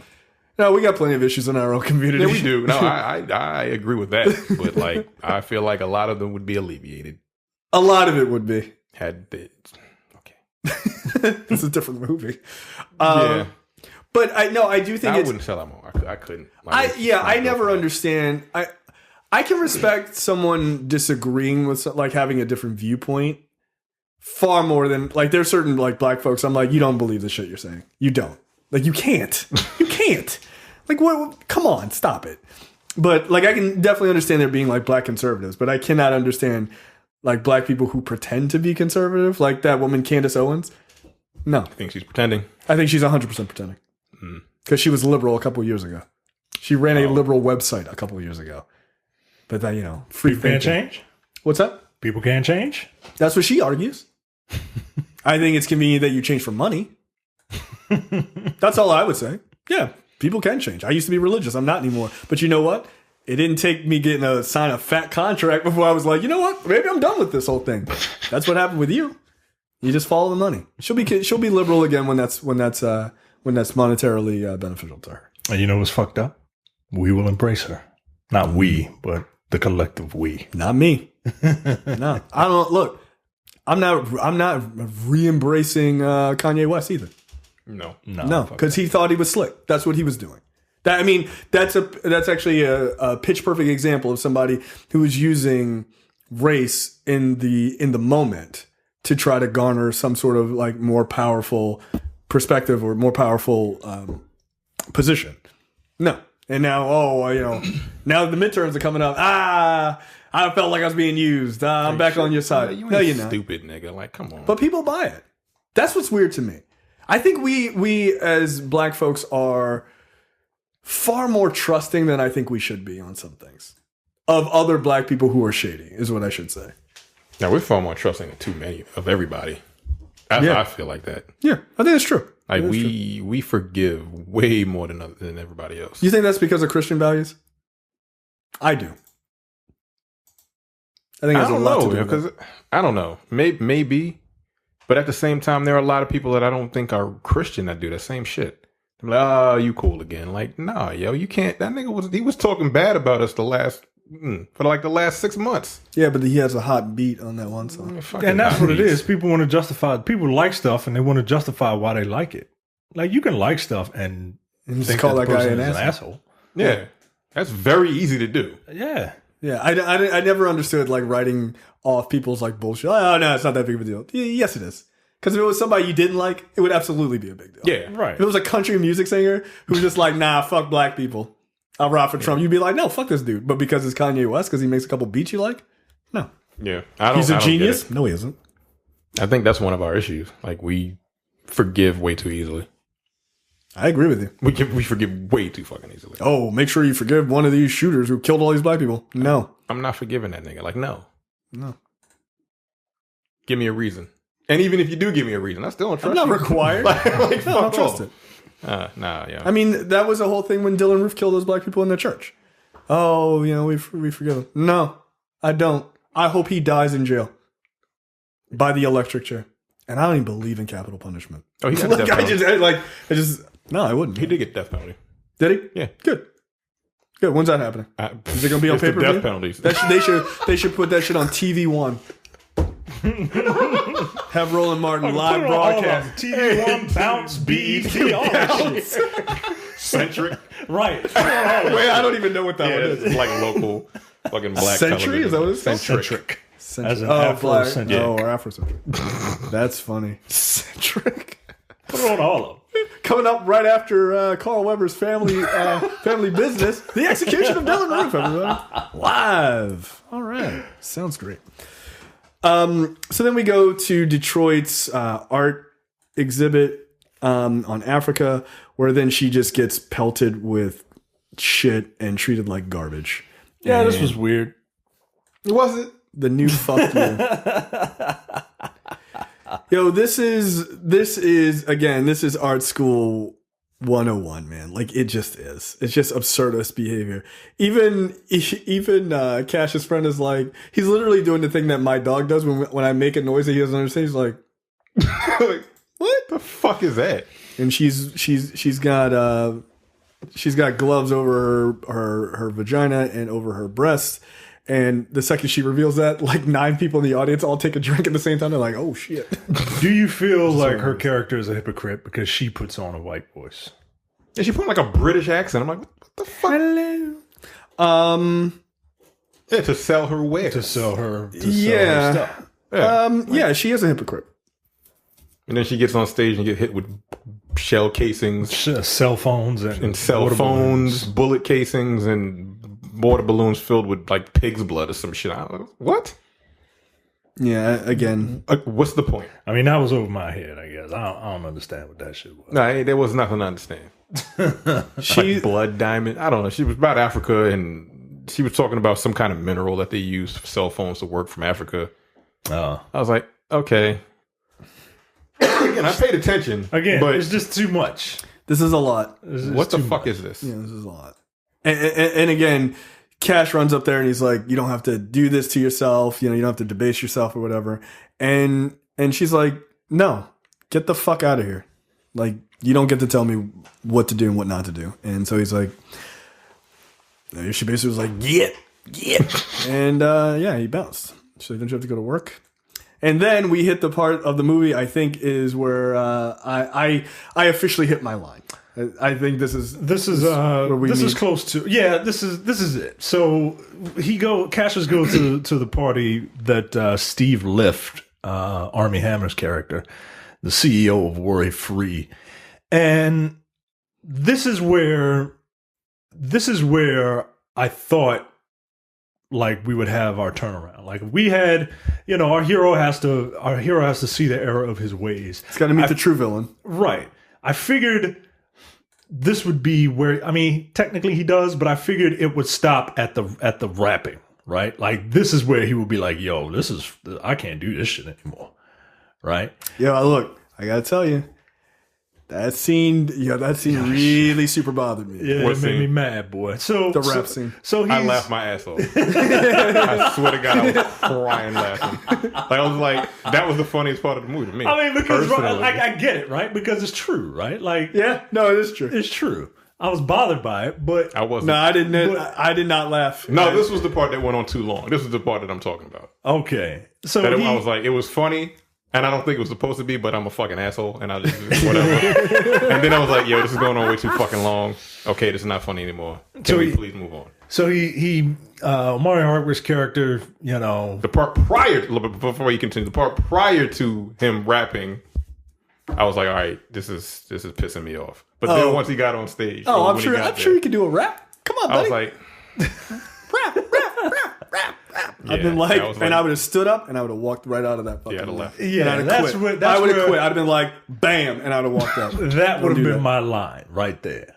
And so he goes to meet Armie Hammer's, the CEO of Worry Free. Worry Free is their biggest client, is Regal View's biggest client. And he's having this fucking party, and it's a party with nothing but white people and Omari Hardwick. And Omari Hardwick is acting like Steven from Django Unchained. Yeah. Like his mannerisms change because he's like his fucking whipping boy. I'm like, yeah.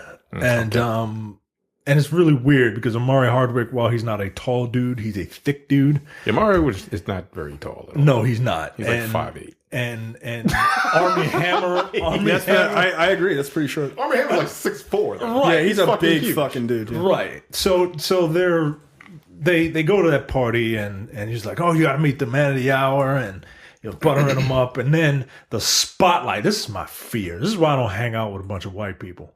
This is my fear, right?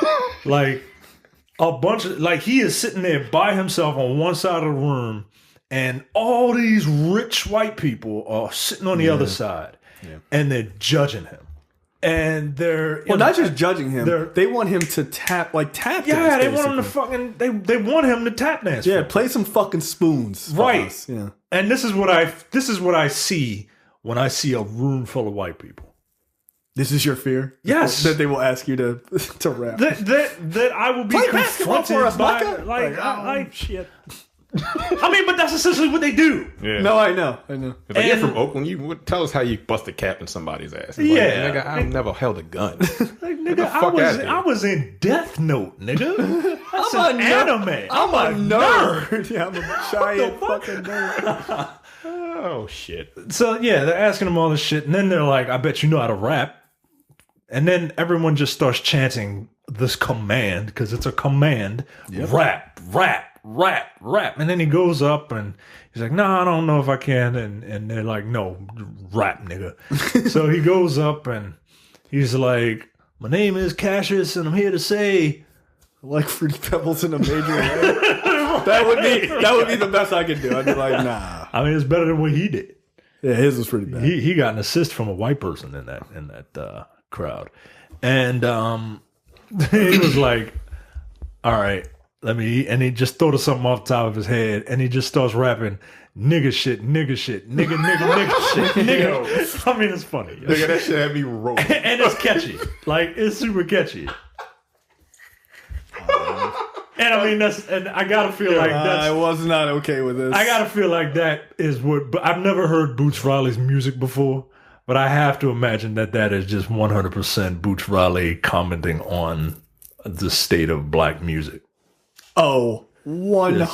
Nigga shit, nigga shit, nigga shit, nigga shit, nigga shit, nigga shit. Like, I'm mad at myself because I was bopping my head too. I wasn't bopping my head because the shit was terrible, but it was hilarious. I mean, yo, like, it was really funny, man. I laugh at fucked up shit, and that shit was hilarious. And then it went on too long, and I'm like, all right, now it's not funny. So you're not rocking that one in your car?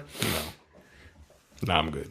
Shit was uncomfortable, man. Yeah, I was like, I don't care for this. And this is the part where I'm like, yo, do you feel for Cassius at any point after this? Yeah, I do. Because I think you can get pulled into something and get in too deep before you really truly realize what's going on. I do. It's hard for me to forgive this nigga, man. What, after his rap? Yeah. Like the culmination, and then the rap was just the icing on the shit sundae. You know what I mean? I mean, that's fair. I don't know, man. So they're in this party. Amari Hardwick's character comes up in his regular voice, and he's like, look, you know, sometimes we gotta do shit. We gotta do shit that we don't want to do just to make it, essentially. Right. Yeah, and then he basically he then Cash ends up hanging out again with the CEO, and he snorts some sort of fucking cocaine or whatever. Real quick, do you believe that you got to do shit you don't want to do if you want to make it? Like, I think that happens to a lot of people. Yes. I mean, think that you have to? No. Right. Like, I feel like some people, especially like black conservatives, man. Like, I feel like black conservatives are they have that mindset, right? Where it's like, yeah, I don't necessarily want to act like this, but like when they're first when black conservatism is like festering and hasn't quite yet bloomed in the black person yet, I feel like they're like, what? I feel like that's the reasoning that they use. Well, like, you have to suffer through being in the same party as like racists and all this other shit. Yeah, and it's like, well, I mean, I have these beliefs and I don't necessarily agree with the racists, but you know, if I just sit through this, if I can make it through this, then I'll make it, and I'll make a lot of money, and I'll be accepted by society. And I don't. Sure. I don't. That's just sad. I believe that they believe that. That's just sad to me. Well, I don't. Again, I have a real problem with debasing myself for money, for fame, for recognition, and things like that. I just don't believe in that. Like, and I also have a weirdly uncompromising view of myself. Like, I would never, if someone said, okay, in order for this show to be super popular and, you know, us getting millions of dollars and what have you, we would have to pretend to be conservative, or we would have to affect certain voices, or not say things that we believe. Then it's not worth it. Because at the end of the day, even if the show became popular, that's not the show. Right. That's someone else's show. It's not our show. Right. So I would rather languish in mediocrity as ourselves than to be super popular as someone else. I just would. That's just not. I don't know. I mean, there have been plenty of times people say, well, you know, maybe your show would do even better if you guys didn't curse so much. And I'm like, yeah, but that's how we fucking talk. Yeah. It is what it is. Oh, well, maybe you shouldn't say those things. Yeah, but that's how we really feel about stuff. So just know, like, when we say things, it's because we really mean them. Like, we're not saying it, we're saying it to be controversial, or we're saying it so we're not controversial. No, we're saying it because we believe it. That rant I had the other day, I believe that shit 100%. And I'd say it to their face. Like, I truly believe that. So I'm not going to say things that I don't believe in order to make people more comfortable or something like that. I may use different language if I think I'm going to be offensive to someone, but I'm certainly not going to do it if I'm just talking. Like, I just don't believe in that. So Yeah. it is what it is. And I couldn't do it. No, you don't really strike me as I that couldn't kind of guy. act like someone I'm not. No, could you imagine if we came in, like, all of a sudden we're, like, fucking button up and shit? Oh, well, Came black in and like black. Brad the other day. Fucking Yeah. Brad Kornacki over there. Like, I turned it on for a little bit. I'm like, why the fuck is Brad wearing a tie? Why was he wearing a tie? Did he just come home from work? No, he was like, I know where he works. That nigga don't need to wear a tie. No, he was like, I'm just gonna play all the way into this. Brad was in cosplay. He was in political cosplay, which is hilarious to me. But yeah, it's like the idea of having to change yourself to make it. I just don't agree with. But people, and not to be crass, but people have sold ass to make it in Hollywood. People have done really horrible things. Yeah. And I'm like, I get why people do that, but like my whole thing is I don't trust it. So again, that's how they get you. Because then somebody got something above you. Nah, fuck that. Like, no. Like, no.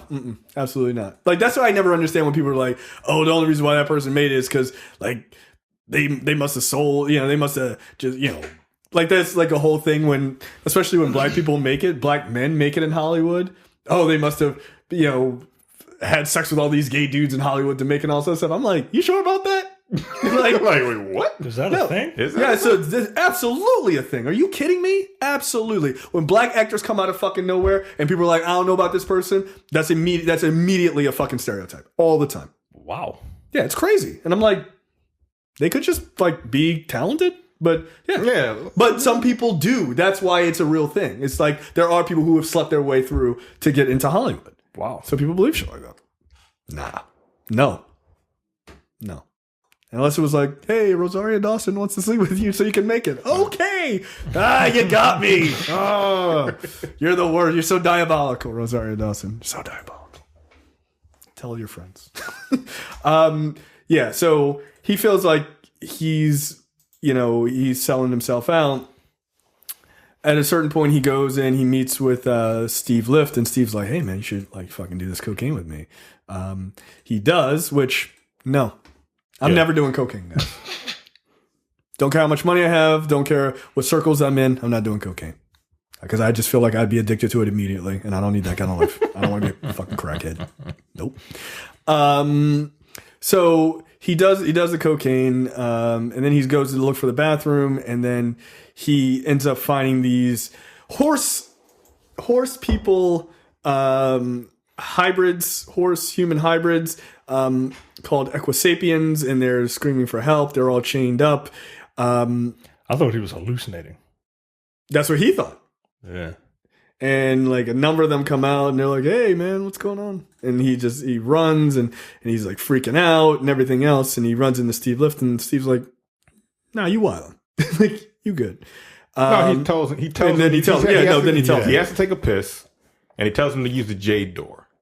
All the fucking doors in the hallway are green. Right. So he goes into the wrong one, and then he sees these fucking horse people. Yeah. And I'm like, what the fuck is that? And this is where the movie goes completely absurd. And I think the movie is supposed to make you think that you're hallucinating because he just snorted fucking coke. Yeah.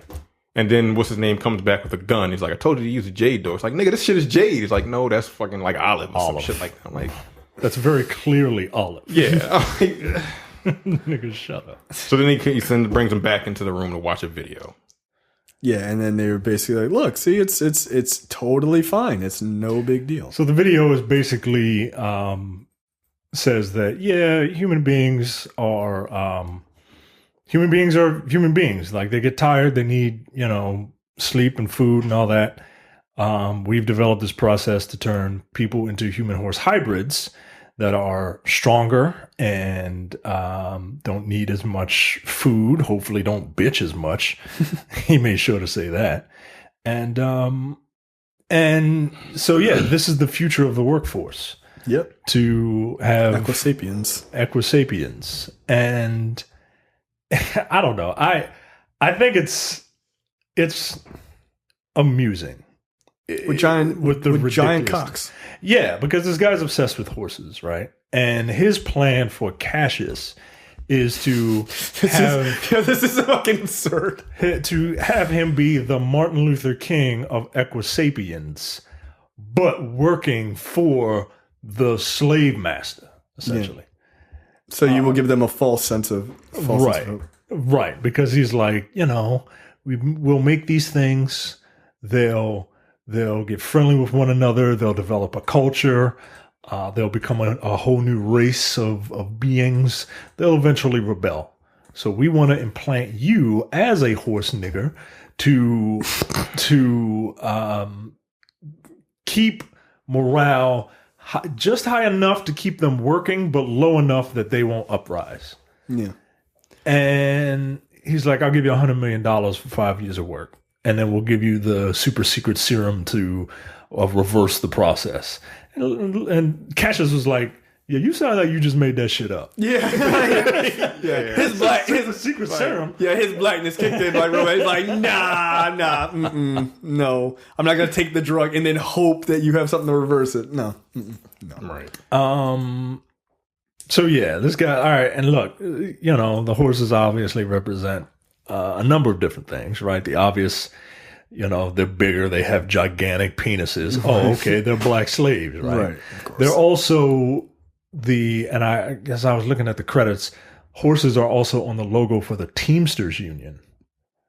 Oh, interesting. Yeah. Interesting. And they're workhorses. Yeah, they're workhorses. Like literally. Right. Like he's turning them all into workhorses. Yeah, they're 2 horses. There you go. So, yeah, I get it. Again, it's not subtle. And if you don't know about, if you don't like have the immediate thought to realize that these horses are allegory, or you don't know what they represent, you're gonna be like, what the fuck is this? Right. And even if you do, what the fuck is this? Right, exactly. Like I think the idea of them being a 1-to-1 to slaves and things like that with the giant dicks and all this other stuff, I think that part's pretty obvious. Yeah. But yeah, I don't know. Like this is the corporation legit trying to stomp on the Teamsters. And this, for you that don't know, the Teamsters is like the biggest union in North America. Yeah, the biggest labor union. Yeah.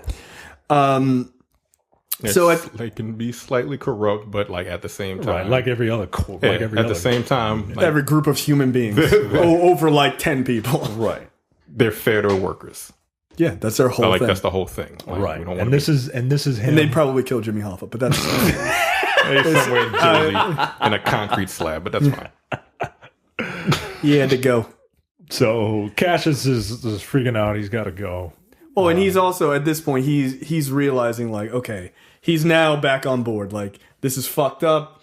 He has Detroit check his nostrils. Do they look big? They look big. Well, first he was like, check my dick. Does my dick look big? Yeah. She was like, nah. I mean, unfortunately, it's the same. Tessa Thompson's face was priceless. She was squinting just enough. It was like, no, doesn't look any bigger. It looks the same. That's why I'm with Janelle Monáe. Like, why would you have me check your penis first? Wouldn't you want to know if your nostrils were big? He was like, nah. No, just look at my dick, though.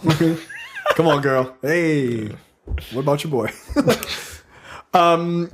Yeah, so she's like checking his nostrils and shit. She's like, well, you're flaring them. Flaring them. Just calm down.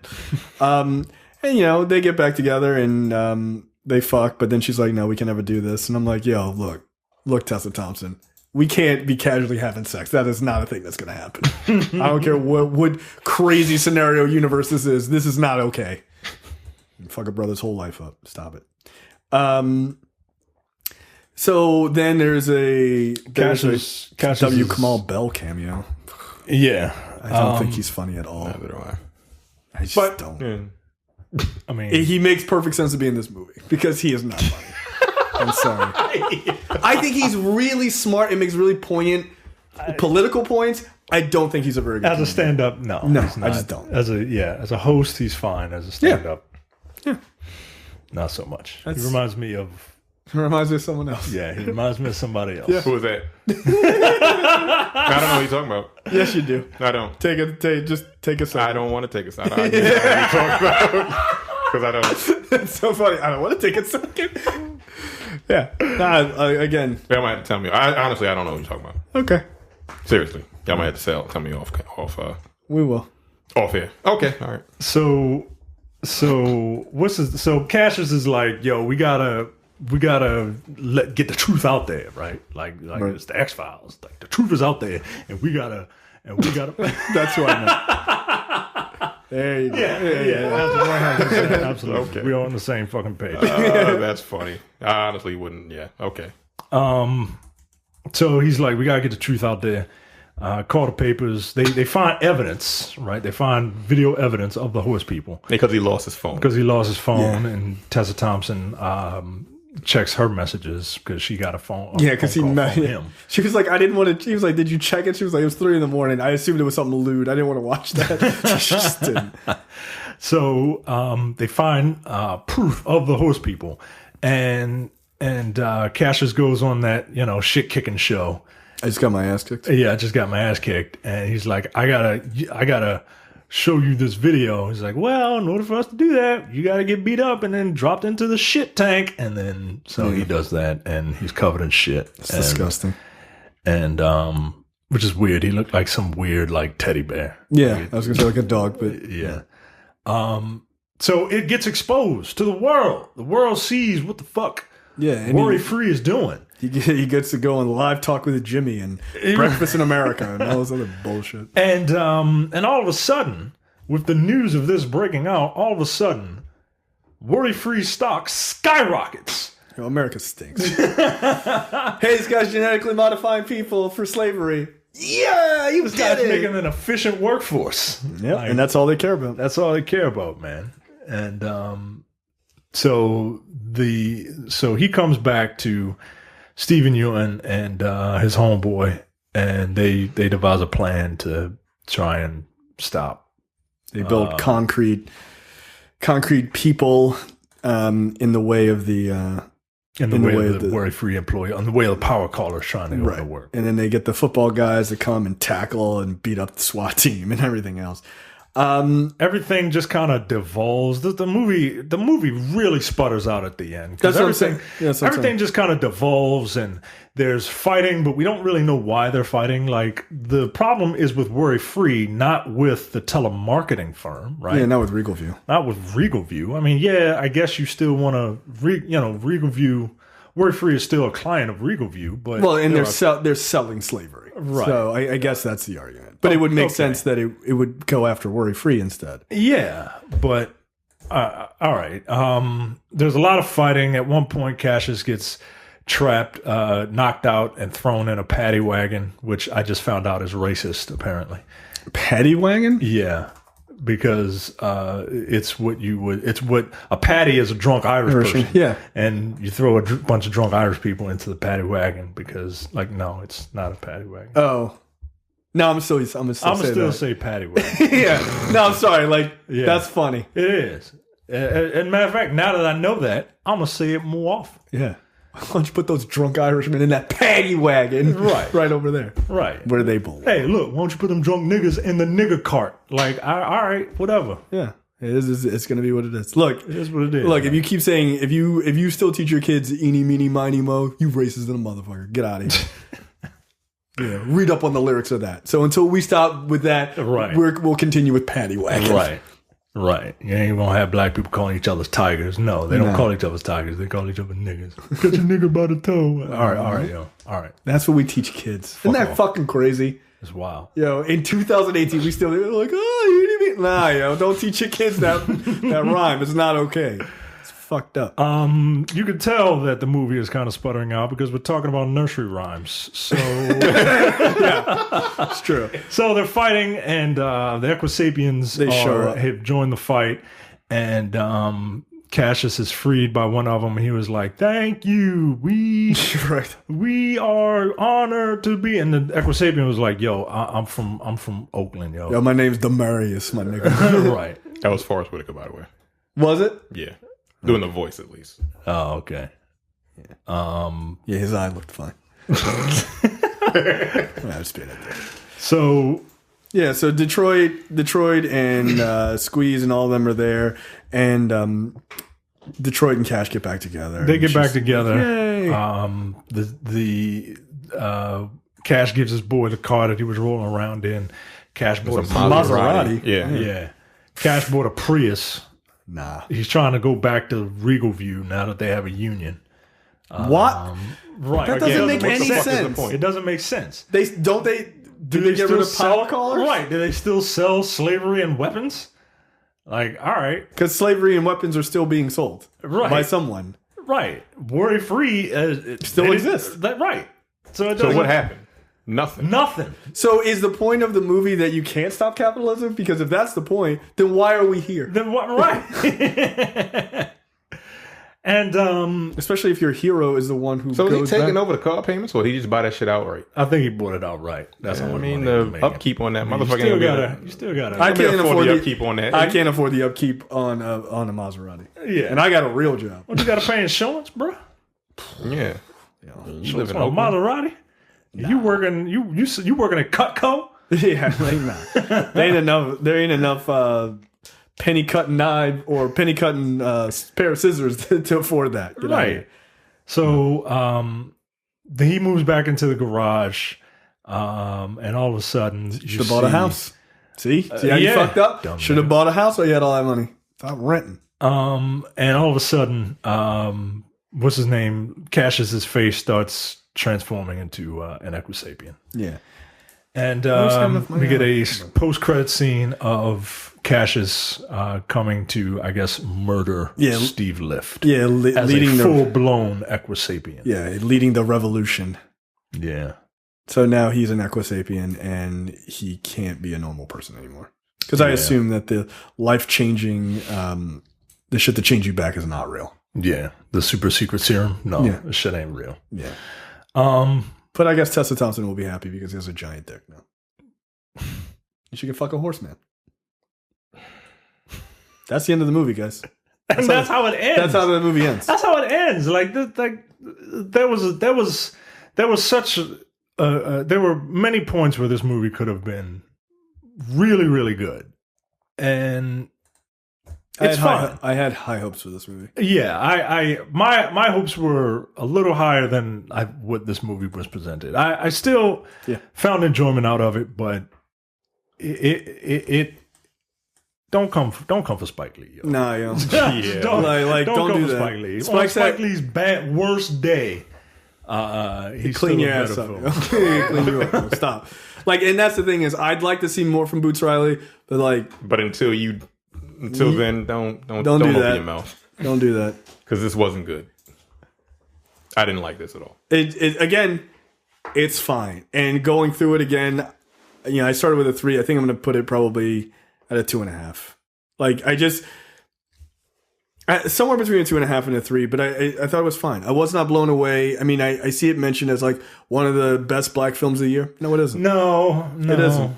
No, It isn't. I'm sorry, it's not. It's not bad, but it's in my opinion, it's not bad. But no, it's not one of the best films of the year. It's not one of the best black films of the year. It's not, and it should nowhere be anywhere close to Oscar talk for anything. Oh hell no! I'm just saying. I'm just saying because people were like, mad. Black Panther should be best film of the year. I'm like, no, but no, I'm sorry. So Donald Glover was originally up for this, but Smart move on his part. he would have done it, but he had to do Star Wars. So Something better. Smart on his part. he recommended Lakeith Stanfield for the role. 60 I don't scenes. think that actor would have made any No, the difference. actor wouldn't have changed. No, because No, Lakeith Stanfield's it's the- fine. Yeah, it's the content. It's the movie itself is Yeah, there's nothing really. No. No other I'm telling you, yo, white interesting people. things. Do you think that it gets the score just because it's something that's weird? Yeah, It's weird It and talks it's about black race.